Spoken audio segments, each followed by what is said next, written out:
Hi, my friend. My name is Paula Manning-Lewis. As an artist of over 30 years, I've repeatedly heard comments from people that I and other artists hate to hear. Looking back over the years, I realize that most people aren't aware that they're being rude. If you're an artist, you may be familiar with some of the following comments. Please share in the comments any other things you hate to hear. This video is for my fellow artists, but it's also for non-artists who don't realize they're being hurtful or annoying. If you've said any of these things to an artist, it's okay. Not everyone knows, and you may believe you are doing your best to relate. I'm sure you don't want to hurt anyone's feelings. These are all things that have been said to me multiple times. Please don't be offended. Take this as an educational video to help you relate with artists in the future. This is why I'm sharing this list with you today. So in the future, you will know. So let's get started. Number 1. A kindergartner could do this. This is rude because you are basically insulting an artist with this comment. You are essentially saying your art is childish, simple, and anyone could do it. Though this may sometimes be true, it's still rude. Keep your mean comments to yourself. Don't say anything. You're discouraging an artist from being creative. Just move on.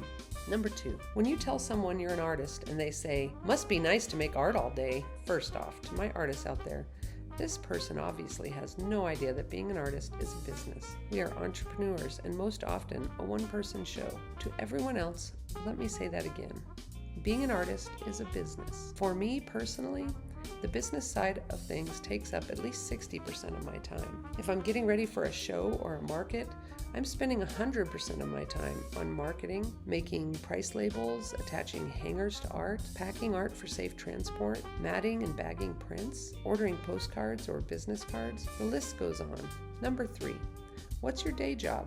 Or, is it possible to make a living as an artist? Aren't you afraid of starving? This is one of those that isn't necessarily rude. It's an honest question, but it gets annoying after hearing it 1,000 times, especially from friends and family. Yes, it is possible to make a living as an artist. No one said it would be easy, but it is possible, and thousands of artists make a living from their art. Number 4, do you have this painting in another size? Another annoying, if not rude question, most often asked innocently. If it's a print, it's totally okay to ask this question. But if it's an original painting, this is the size it is. A better thing to ask would be, would you be willing to paint this in a smaller or larger size for me? In this case, you are asking for a commissioned painting, and most artists are happy to do this. Number 5, can you paint one just like this with colors to match my couch?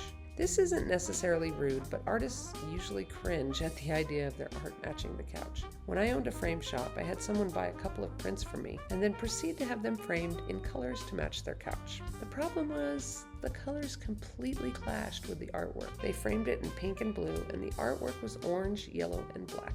Here's a tip for those of you who want your art to match your couch. Buy the art first and match the couch to the art. If you already have the couch, art doesn't need to match. It's best if you feel a connection with the art. If you insist on a piece that matches your decor, search specifically for that. Number 6. I found your artwork in a thrift store yard sale. How much is it worth? Or do you want to buy it back? Don't say this to an artist. It's rude, plain and simple. First off, it's okay to ask an artist how much something is worth. Just don't tell them you found their work in a thrift store or yard sale. No one wants to know that it was discarded in that way. And never ask an artist if they want to buy back a piece of their own work. We have enough trouble selling our art as it is, and you want us to spend that money on buying a piece back so we have to deal with selling it again? Just don't. Number 7, I love your work, but I don't have any wall space. This is more annoying than rude. If you love my work, just say so. You don't need to give me a reason for not buying it. Do you really hang art on your walls and leave it there forever? Why not change the art on your walls like you would change seasonal decor? What I do is rotate my art collection. Personally, I get bored looking at the same walls for years. I practice what I preach and rotate. Number 8, I really like this piece, but I just got here.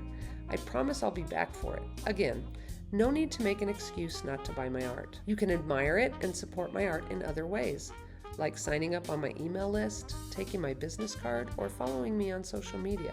If you end up deciding you want to come back for that piece, it's a bonus for both of us, and I won't have to sit here waiting for you to come back. This type of comment is extremely discouraging for artists. In the 30 years I've been selling my art, only 2 to 3 people have actually followed up and come back to get the piece. To my artists out there, don't get your hopes up if somebody tells you this. Number 9. That price is so high and without a frame? This is just plain rude. Would you haggle with a grocery store or a department store? Why would you question the artist's prices? There is nothing wrong with asking for a discount if you plan to purchase more than one piece. But never question or comment on the prices an artist sets. You have no idea what that artist has put into that piece, either with supplies or just time spent, not to mention all the work that goes along with being an artist. Many artists don't frame their work because they can't afford it. The price would have to be raised more just to cover the expense. Again, art is a business. There is overhead and costs related to creating art. And besides that, most people would rather frame their own art so that they get what they want. Number 10. Can I get a discount if I buy it directly from you instead of the gallery? Please never ask an artist to undercut their gallery. If you are an artist, never do this. Some artists will gladly do it, but they can damage their career in the long term. In some cases, the artist has an exclusive contract with the gallery to handle all of their sales. Breaking this contract can cost an artist their gallery representation and can even get an artist blacklisted by other galleries. If you're an artist and don't want to give a gallery their commission, you shouldn't be selling in a gallery. So that's it. Again, if you've said any of these things to an artist, it's okay. Not everyone knows, and you may believe you are being nice. You probably don't want to hurt anyone's feelings.